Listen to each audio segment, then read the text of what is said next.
Good morning, everyone.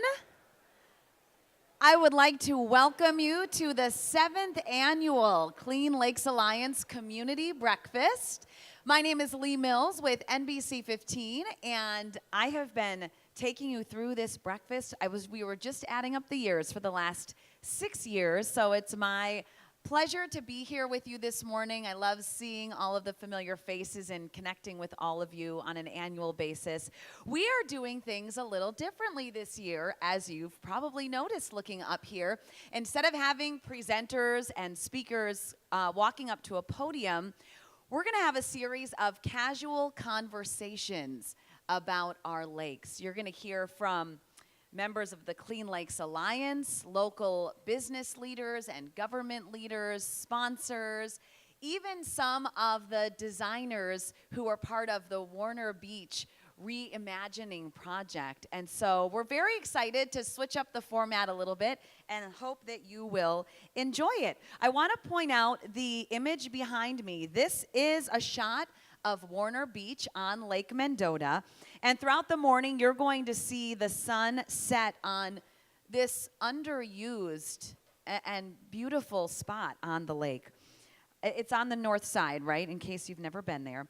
By sunset, so I want to make sure you check this out at the end, you're going to see an image of what this beach could look like in the future as we try to really take advantage of this potential gem.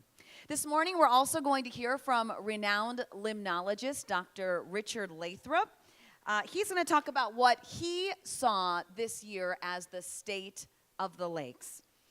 Want to quickly thank our sponsors. Let me get out this sheet so I don't miss anybody. They are working hard to make this breakfast possible, so we want to say thank you to Foley and Lardner, the presenting sponsor of the breakfast, also Spectrum Brands, and you've got this list on the back of your program, so in case you want to check it out. Old National Bank, CG Schmidt, NGL, ATC, YLA, and UW Health. Let's give a round of applause. Thank you to all of our sponsors. And joining me now to talk more about involvement with the Clean Lakes Alliance is Foley and Lardner managing partner Paul Richa. Paul, thank you so much for being our guinea pig up here and starting us all off. So Paul, along with Spectrum Brands and Land's End and the Madison Community Foundation, they are the sustaining founding partners of the Clean Lakes Alliance. Talk about why your firm chose this organization to support from the start. Well, for Foley and Lardner, we believe it's important to support our communities and the organizations in our communities. And for us, our office in Madison is located right on Lake Mendota in a Virex building right next to James Madison Park. So every day when we look out our windows, we get to appreciate how important the lakes are, not only to us, but our community in general. So it just was a natural fit for us.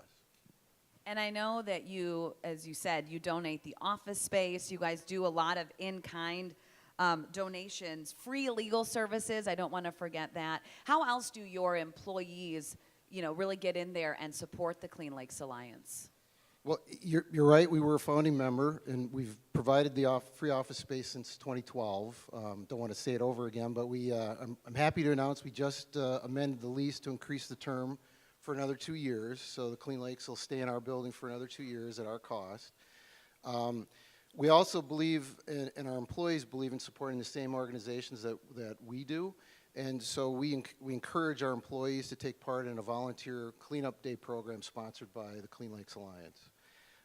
We also have Sarah Slack, sitting over here, a partner in our environmental group, is on the board of Clean Lakes, virtually every other committee that they have, and she does, as you mentioned, free legal.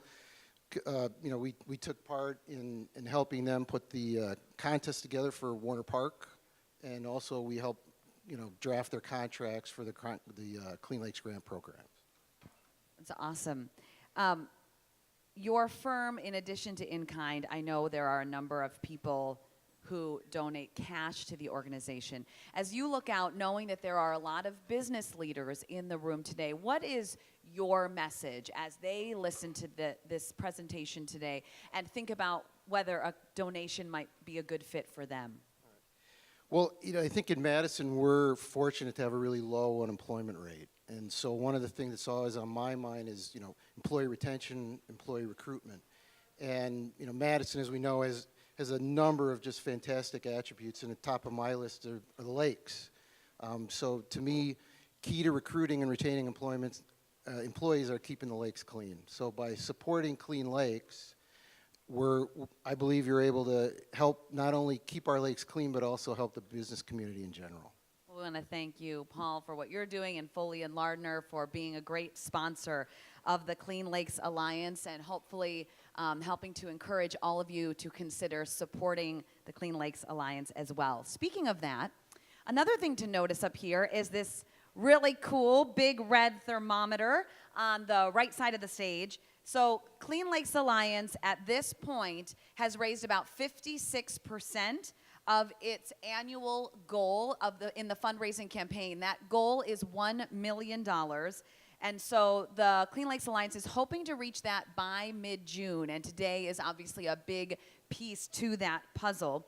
You can donate right now or anytime throughout the breakfast. Take a look on your screen. You'll see the text live information. Let me get this right. You text lakes, that's easy, to 444-999. Also simple. So anytime, you can do it now, during the breakfast, later on in the presentation, 444-999. Just text the word lakes. There's also an envelope. You'll see a manila envelope on your table, so certainly you can write a check or make a pledge using that envelope at your table. And then you can put that information in the larger envelope, and someone will collect that at the end of the event. I would now like to invite you to look at the two screens on the left and right of the stage. We're going to show you a video that really brings you some insight into how other people are working to make clean lakes a top priority. All right. Welcome back, everyone. If you could turn your attention back to the front, wrap up those conversations. Joining me now is a man who has continued to put the lakes on his agenda since being elected as Dane County Executive. Joe Parisi has been involved in a lot of projects geared toward the lakes, including his Suck the Muck program. You're familiar with this? This is geared toward legacy sediment from creek beds and working with farmers as well on the north end of the watershed to work on practices to reduce that phosphorus-rich runoff. So we're going to talk with the county executive here. Describe the process that you've seen this year in terms of the Suck the Muck program and that legacy sediment. What are you doing, and how is this important to the community? First, I'd like to thank the Wisconsin State Journal for coining the term "suck the muck." That did not come out of my communications department, but it sums it up pretty well. It's very clever. Yeah, it really is. It really is. So, as some folks might be familiar with, because I've talked about this before, but not everyone. So, Suck the Muck is something that we've began a couple of years ago, based on a lot of really good work that county staff did, looking at our overall progress that we've been making in phosphorus reduction. And before I go there, could I embarrass my county staff? I know they're at a table here. Could you all please stand up? Laura, Kyle, John, Mark. Where are they? Does anyone see them? Over there. Okay. Hey, guys. How are you? All right.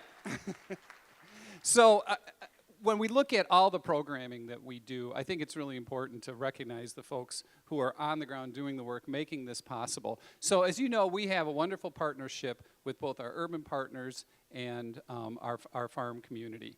And we do a lot of work, and we measure that work to make sure that we're getting the results that the science tells us we should be getting.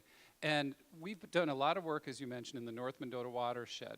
And as our staff team was monitoring the actual water there to look at phosphorus levels, something wasn't jiving. It's the work we were doing should have been resulting in a further reduction of phosphorus, but that wasn't happening. So long story short, what these folks discovered is that a large amount of the phosphorus entering our lakes is in the waterway already, and in the creeks and in the streams in the form of what we call legacy sediment and legacy phosphorus. Now this is stuff that is up to a century old. This is from before we had the modern conservation practices that are being put in place and used right now, and this buildup happened. And so we have phosphorus that's in the water goes over it, it washes into the lakes, and they realized and did the science to tell us that even if we continue to do all of the work we're doing upstream, if we don't address that legacy phosphorus, it could be literally 100 more years until we see clean lakes, and that's obviously unacceptable.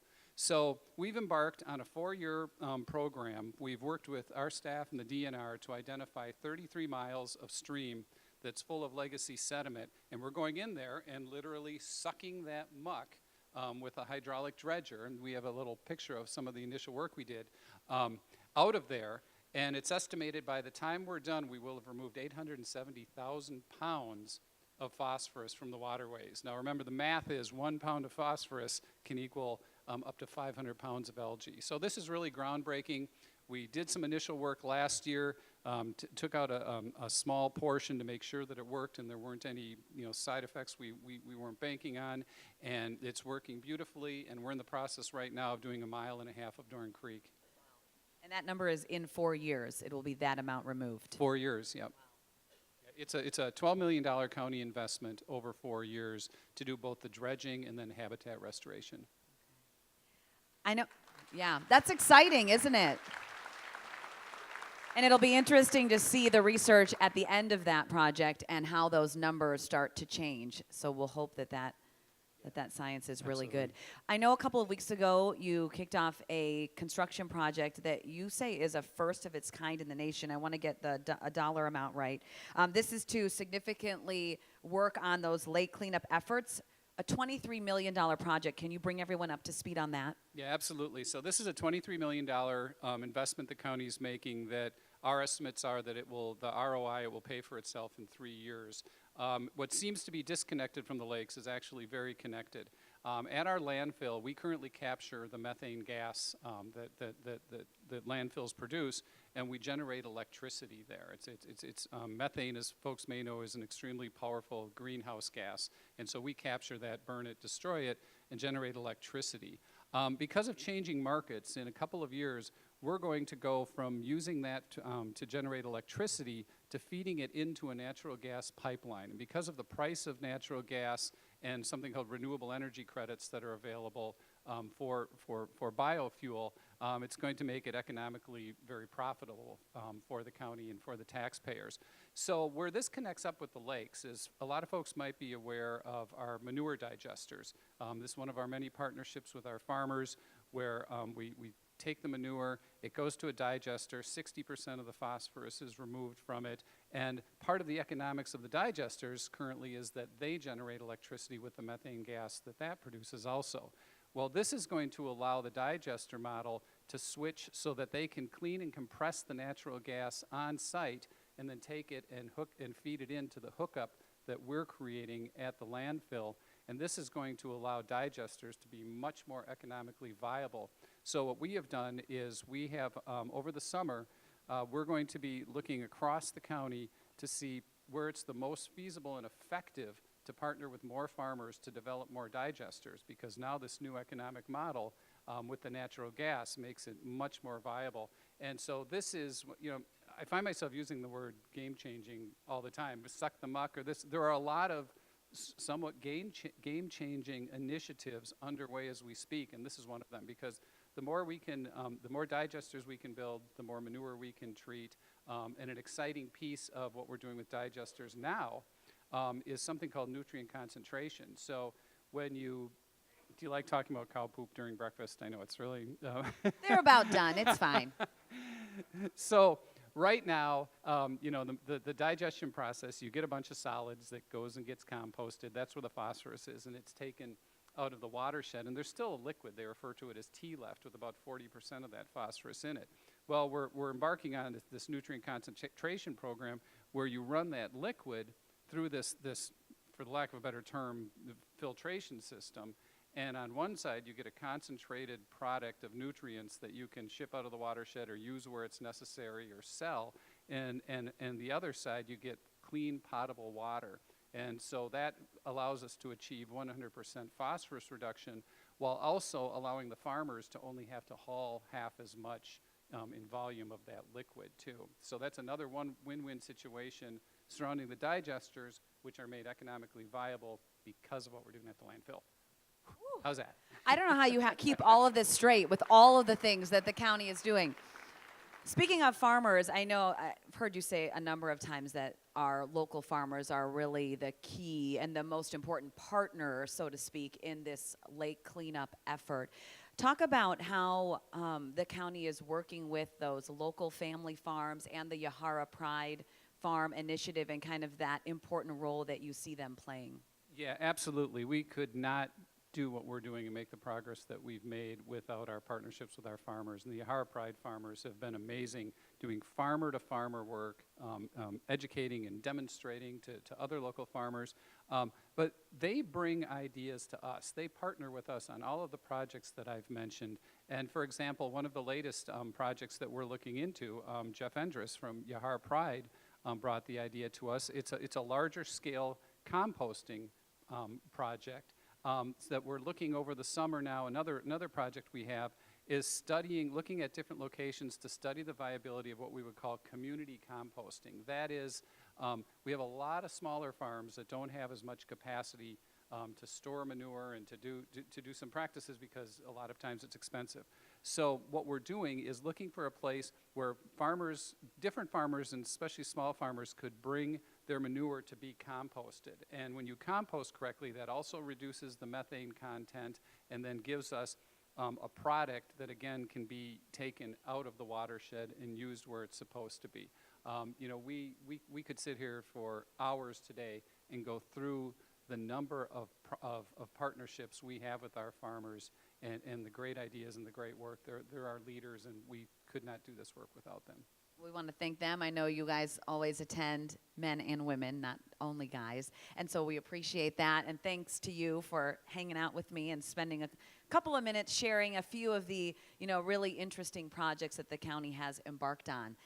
This morning and what you've heard, you hear about the progress that's being made, right? And every year we bring up people to talk about what's being done and what is new. And so you guys, I'm sure, get that message that there is this constant changing conversation about how do we really clean up our lakes. And while this progress is exciting, we always say every year we still have a long way to go, right? And so that's where you come in. It has been said that Madison's lakes are, have you heard this, the most studied bodies of water in the world.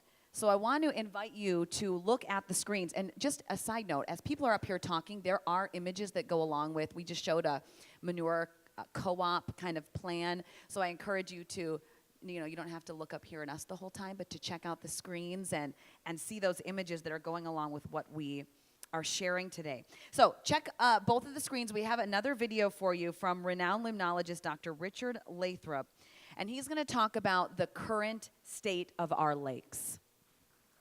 And we want to thank Dr. Lathrop for sharing his insights, such a wealth of information that we have right here in our community. And we have two other people up here now who have a lot of great information always to share every year. Obviously, one of the people here on stage is someone that I think almost all of you know. He grew up loving the Madison Lakes, swimming and boating on them, and in 2010 co-founded the Clean Lakes Alliance. So I'm happy to have James Ty up here, and with him is the Clean Lakes Alliance board chair, Lloyd Egan. And Lloyd is a retired DNR regional director and then on the executive board for the Clean Lakes Alliance. So James, let's start with you. What is your message to everyone here in attendance that you wanted really people to walk away taking out into our community today? Well, good morning. I think the biggest thing that everybody realizes is that Clean Lakes is possible. We are making the needed efforts and investments to do it. And with all your support and the entire community, we can actually get it done. I think that's the exciting thing that's a little bit different than we were back in 2010, that Clean Lakes is really possible. I think the other thing is that the Clean Lakes Alliance is doing with all of you is impacting the deep well of enthusiasm for our lakes. Madison has a lot of enthusiasm for the lakes, and before the Clean Lakes Alliance, we were not tapping into that as a community. And the Clean Lakes Alliance does that in many ways. You're here this morning. Sorry for getting you up really early, but thank you for these 700 plus people who are here today. But also through a lot of our engagement efforts. And our strategic plan calls for more volunteerism, more educational opportunities, but for both children and adults, and also learning experiences and citizen monitoring. And so getting more people involved in the lakes and engaged, there in turn will create the possibility to reduce phosphorus more through community support, through you getting your leaves out of the street, providing financial dollars and enthusiasm and grassroots effort. Because Madison has done that before. We can actually change our community to what we want it to be. And we've done that with recycling, biking, no smoking. Madison was the first place for that. So that's all. But we really can't do that. And the biggest thing is reducing the phosphorus. 1 pound of phosphorus equals 500 pounds of algae. And that's what closes our beaches and makes it to those days that you don't want to go on the lakes. But there are those days you do. I mean, I'm fortunate my father lives on Lake Mendota, and there are a lot of days that lakes are gorgeous, and we want you guys to go and use that. The other thing, we can't do it with a lot of people here today, and I would just personally like to thank all of our board members and committee members. They're listed there. I'm not going to have you stand up today, but it's really because of all of you and all of our committee members, and you really do represent the community. We have farming community on there, nonprofits, civic leaders, organizations, and thankful to all of those people. We have over 120 people on boards and committees and taking that passion and driving towards Clean Lakes, so thank you. The other thing that is, and we encourage you to do, is our Lake Partner Program. There's 2 ways to give the Clean Lakes Alliance, and I've seen the texting going on, so thank you for your individual donation.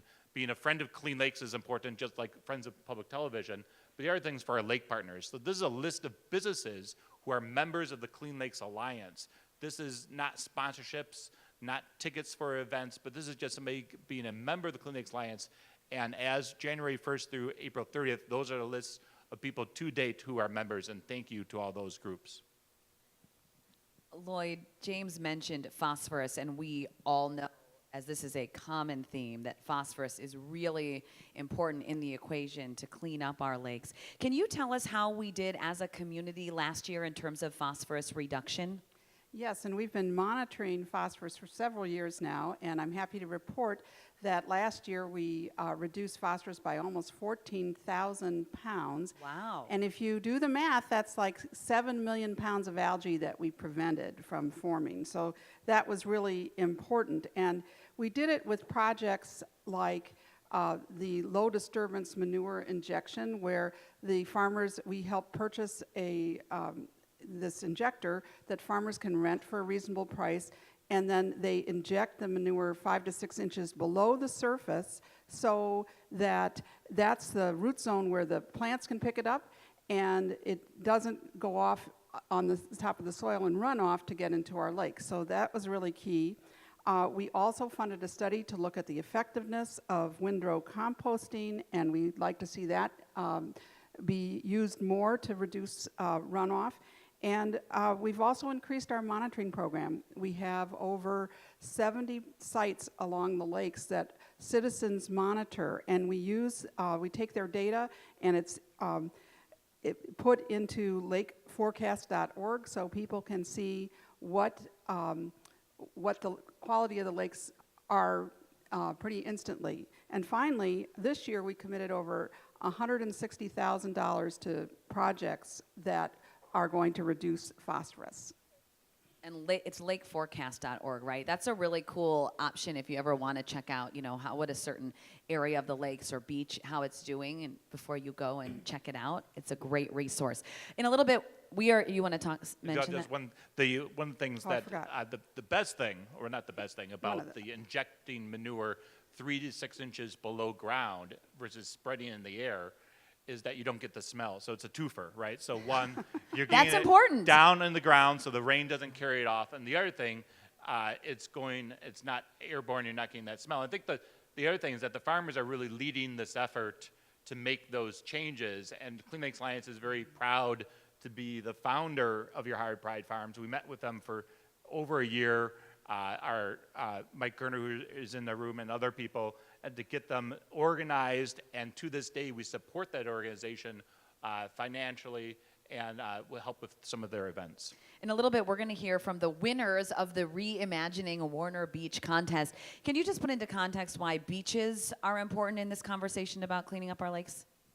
Well, I think it goes back to the founding of the Clean Lakes Alliance. Our vision is that the lakes are realized as the center of our community. And most people don't know that we actually have 25 beaches throughout our community. Did anybody know that? 25? A few people? So that's really amazing. And then we had our staff go through the report of all the land that's on the lakes. And we have 58 miles of shoreline. 48% of that is actually owned by us, the people. Whether that's state parks, county parks, City of Madison has 11 beaches. We have a lot of land that's on the lakes. And if we really want to provide Madison as that wonderful place, is to make another investment in those lake parks. Because Madison does a great job. We have lots of great things that gets 5 stars. Monona Terrace, 5 stars. We have arts, music, 5 stars. Farmers market, 5 stars. Restaurant scene, 5 stars. Beaches, probably have not, throughout our community, has not probably gotten the attention that they should.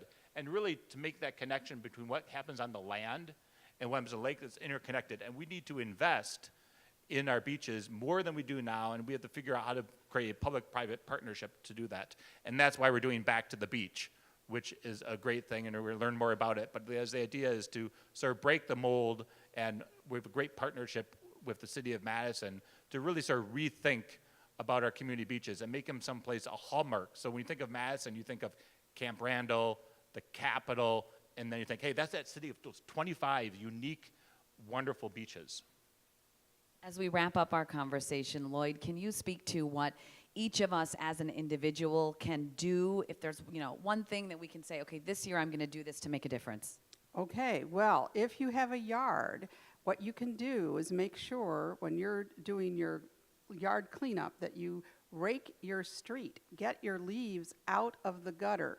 And what's really important is those leaves, if they're in the gutter, they will form tea, and it's phosphorus-laden tea, and if it goes down the drain, it goes right into the lakes.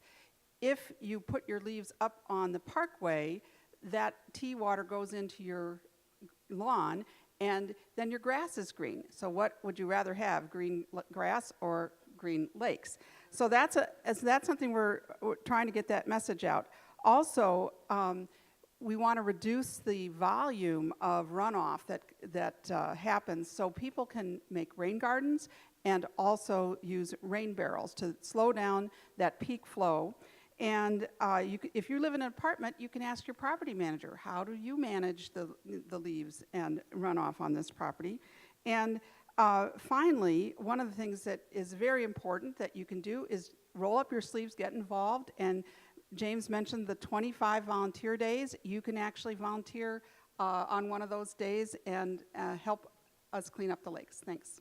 Yeah, most people don't know that we actually do a volunteer day from Earth Day all the way through September every single Thursday. And many of the businesses that are here today or neighborhood associations will sign up for those. And so I would just like to thank all those companies and organizations that go out on a weekly basis and work with our land partners, such as the City of Madison and the county, to do those extra projects and get involved and get your hands a little dirty.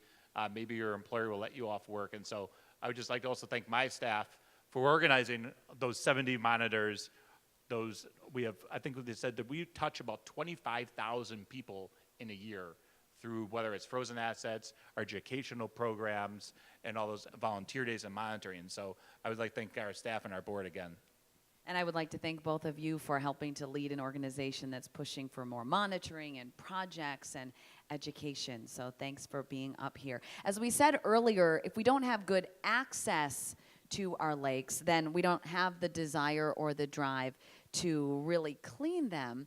So all morning you've been watching this image behind us of the sun setting on Warner Beach. And this year, thanks to a grant from the Madison Community Foundation, Clean Lakes Alliance started inventorying all of those 25 Madison beaches that James mentioned to find out what's working and what's maybe missing. They also held the Reimagining Warner Beach Design Contest, which asked professional and amateur designers to show what they think Warner Beach should look like. So if you, I'd like to direct your attention to the side screens as we get a look at the 26 design entries that were submitted in this contest. Joining me now on stage are representatives of the first, second, and third place designs, as well as on the end our Madison Park Superintendent, Eric Knapp. Thank you all so much for being here, and congratulations to the 3 of you winners. It's really cool to see all the imagining happening. In case you're wondering, the designs were judged by a 7-member panel with experience in engineering, landscape architecture, community advocacy, and public art. So those were kind of the components they brought to that judging panel. Our third place design is titled Warner Beach, a case study in urban ecotones. And Joe Porter from Saki Designs in Madison is representing that team. Joe, tell us some of the thoughts that you put into this design. Thanks. A waterfront is this incredibly unique ecotone in which land-based natural systems are interacting with water-based natural systems. And so we think of Warner Beach as an urban ecotone because of its location within the city and the role people play in its functionality and health. And so our approach to the design was to essentially create 3 distinct prototypical urban ecotone exhibits that could fit within the site: the urban beach ecotone, the urban marsh ecotone, and the urban marina ecotone. And by undulating the shoreline, we were able to create zones of protected habitat, control erosion, and implement bioremediation strategies that not only clean the lake, but provided a diverse range of immersive waterfront experiences for the users and also educational opportunities. These are so cool. I love it. Our second place design is titled The Great 58, and Amanda Wilson from Edgewood College's Social Innovation and Sustainability Leadership program is representing the team. So Amanda, take us through your design. Well, first, we're very honored to receive this award. We kind of started by acknowledging that none of us in our team lived near the beach, and most of us had actually never been to this beach. So we started from there with a goal to really engage community members and neighbors, children. We walked the beach a lot at different times, engaged with different people, and really just listened a lot and kind of heard what neighbors and community members liked about the beach. We really went with an asset-based approach, what was good and what we could keep and preserve. That kind of led into 3 design goals, the first and most important being the community-driven design. The second being sustainability, and really in all aspects. A lot of times we think of the environment when we talk sustainability, but it's really the social piece as well. We looked at the history of the beach, kind of what was the beach's story, how has it evolved over time, and what could that look like in the future. And then lastly, innovation, really with more of a year-round usage opportunity to bring people together. We think of, lakes in the summertime, but this is Wisconsin, and we have harsh winters, so how could we bring people to the space during that time? And then the idea of the Great 58, James said this earlier, there's 58 miles of beachfront in Madison. So we really wanted to exemplify that and have people place themselves at whatever beach they are, starting with Warner Beach, in our greater watershed system and what that looks like personally when you're at the beach and how that impacts people at home. Thank you. And yes. So great to have creative minds here. Finally, our $10,000 winning design is titled The Living Edge, and Susan Olmsted is here representing the team from MSR Design in Minneapolis, which is the city of lakes, right? So we'd love to hear from you, Susan, about what you put into your design. Yeah, thank you very much. And just want to say that it was really an honor to participate in this competition, and it's really an honor to be here today. So thank you for having us. People are innately drawn to the water's edge. That's certainly true for the city of Madison for all of the reasons we've been hearing about this morning. The pre-development shoreline condition was a condition that was fluctuating, routinely inundated forest and marsh and wetland, habitats that supported plants and animals and organisms that naturally did the hard work of creating clean water. Today, if you zoomed out and looked at the shoreline of Lake Mendota, you would see that much of that pre-development condition is missing.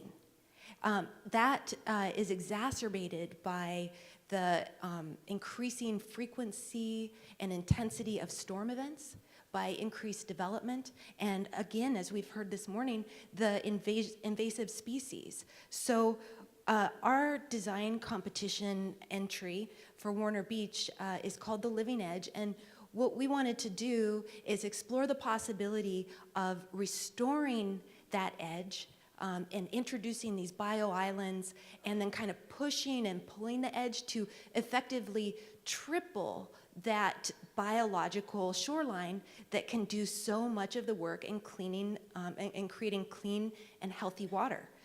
So in addition to this increased ecological performance of the edge, we felt that it was incredibly important to bring people to that, to enable them to experience it in meaningful ways. So we incorporated an underwater viewing gallery where you can go down and feel what the original lake level was. Also a cottonwood treehouse where you kind of elevate your perspective up, an outdoor classroom. And these together would create meaningful experiences that would nurture that innate affinity that we have for the water's edge. So in restoring Warner Beach, we ourselves can feel restored.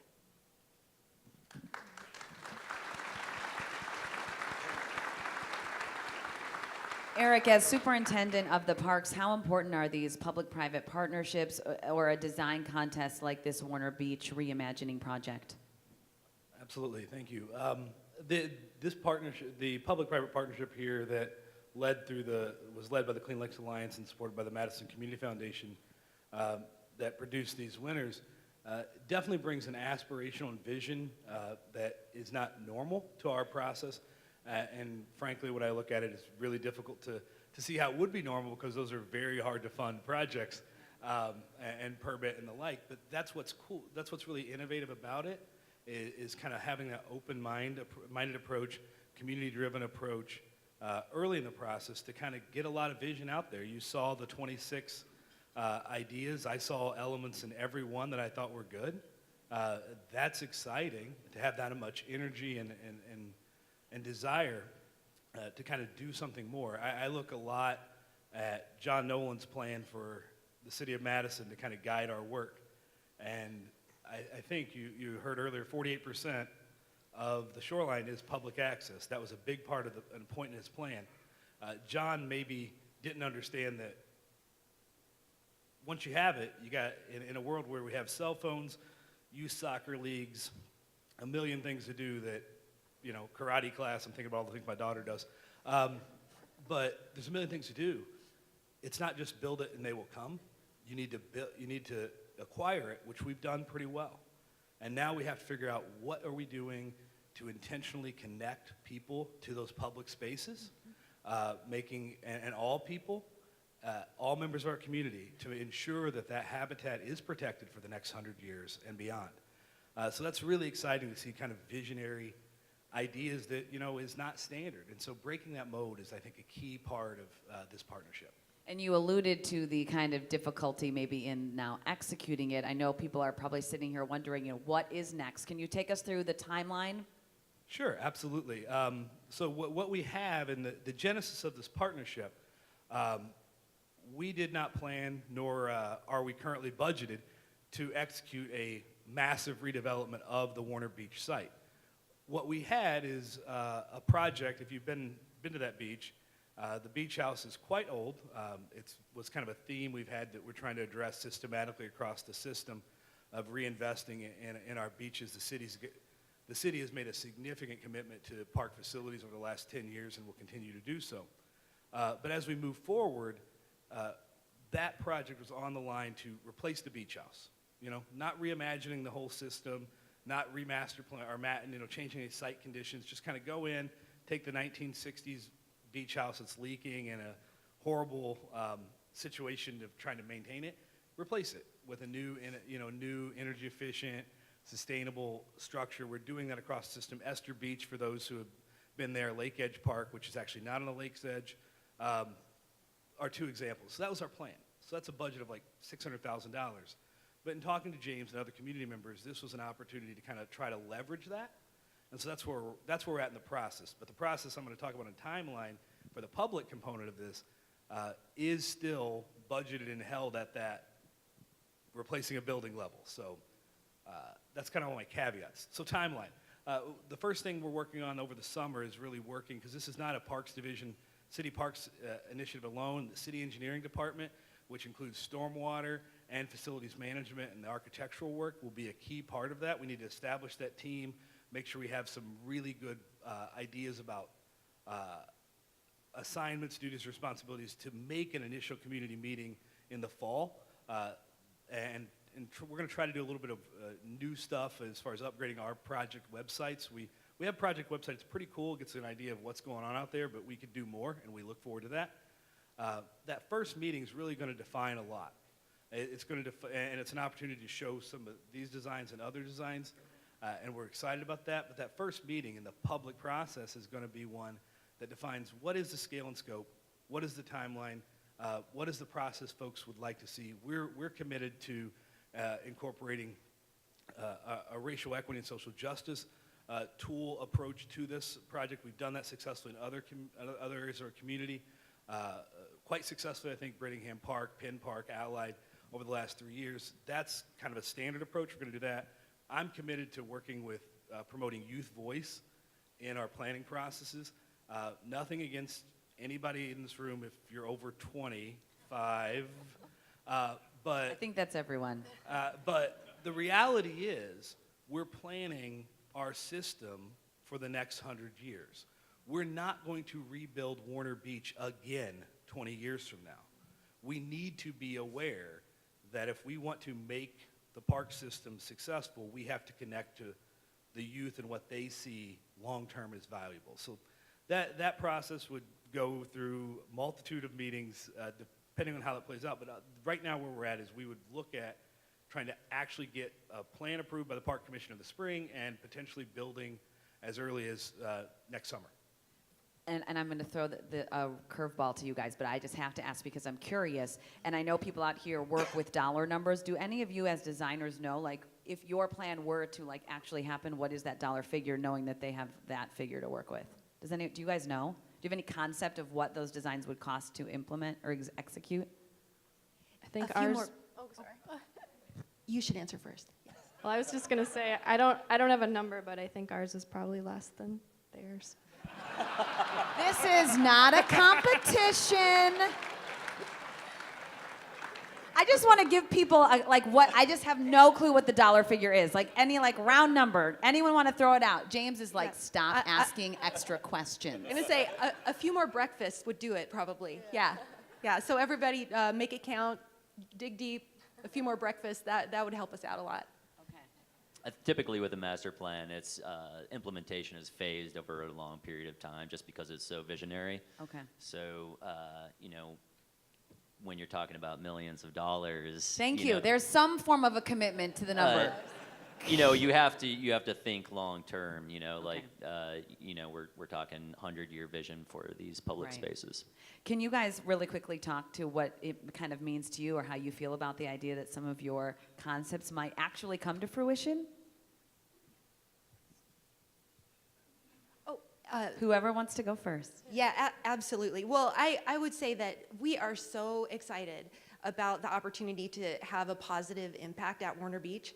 And we believe that Warner Beach can serve as a catalyst project an opportunity to really study what is successful in terms of low impact development, in terms of environmental stewardship, but also in terms of bringing people back to the beach and having fun.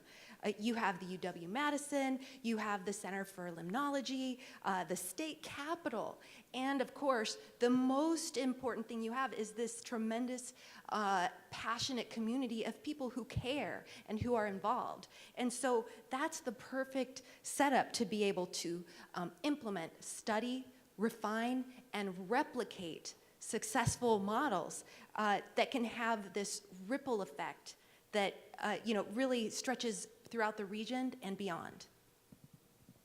We're also very excited to be involved in this process. I think anytime as a community member that your voice can be heard and you can exemplify the voices of other citizens, it's a very rewarding feeling. Our program focuses on the well-being of our communities, our workplaces, and also ourselves internally, and the importance of community partnerships. For us and the vision that you saw come to life, the very talented Elizabeth Wick with BWZ Architects and Dave Danforth with Danforth Illustrations helped our team bring our vision and the community's vision to life. And there's just a lot of pride in the beaches. A lot of community members and beach goers that we talked to, that was a term that was used a lot, was just a lot of pride. So we are very excited. As a long-time resident of Madison, it's really exciting to see so much effort being put forth toward the quality of our lakes. And I guess since our design is more prototypical, it would be exciting to see some of those ideas used as precedents for future projects within the Yahara chain of lakes. So it's a really exciting initiative, and hopefully some of the ideas come to fruition.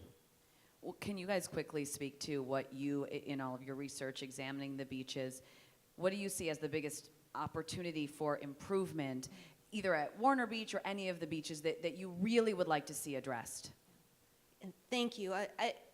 In thinking about this, our team really felt like Warner Beach embodies this intersection of natural resources and community culture in a city whose very identity is so closely intertwined with the water. Successful stewardship at Warner Beach really requires collaboration.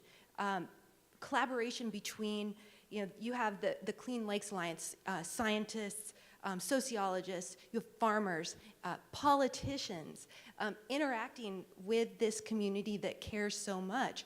And because this type of collaboration, it takes work, it takes perseverance. It's hard to do, and it's a complex problem. People have to love it in order to stick with it. And this is where we feel that Warner Beach comes into play, because Warner Beach can strengthen connections between people and the water. You do it right, and you create these meaningful experiences that span generations, so people can love it, so that they're willing to stick with it, collaborate, and do that hard work of stewardship over time. We believe, and we heard a lot from people, that access is probably one of the biggest opportunities. Madison's a big biking community. A lot of the bike paths are kind of cut off by the location of Warner Beach.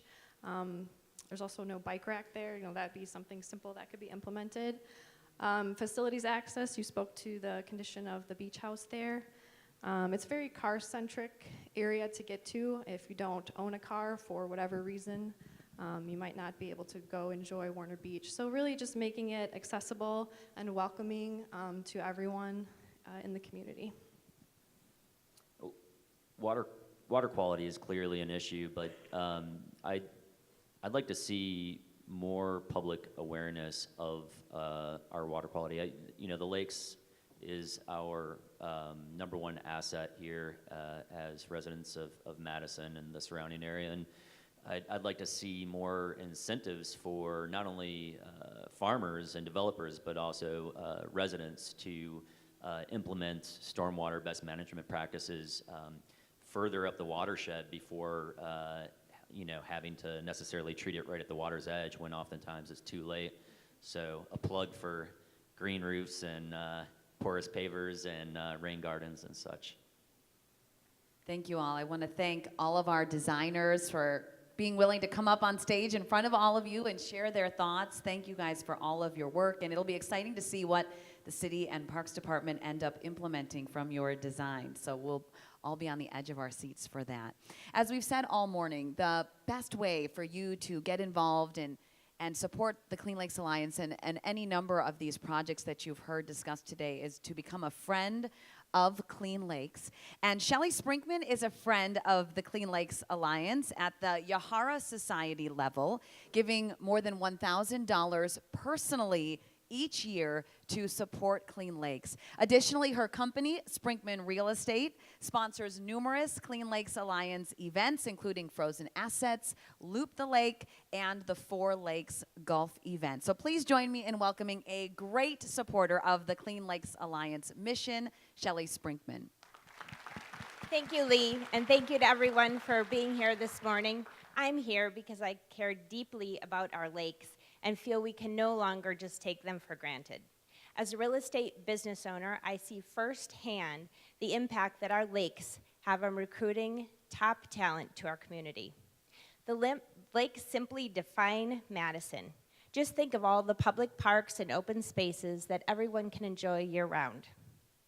The lakes are what make Madison special and are so dear to my heart. Ice skating and water skiing with my family, fun boat tie-ups with friends, and quiet moments watching the sunset over the lake. I care deeply about our lakes. My husband Trey and I and Sprinkman Real Estate have supported Clean Lakes Alliance since its inception. The Alliance has made huge strides, as we've seen here this morning. Please join me in supporting the Clean Lakes Alliance and help us exceed our goal of $50,000 this morning. Thank you for donating and supporting clean and healthy lakes. Thank you, Shelley.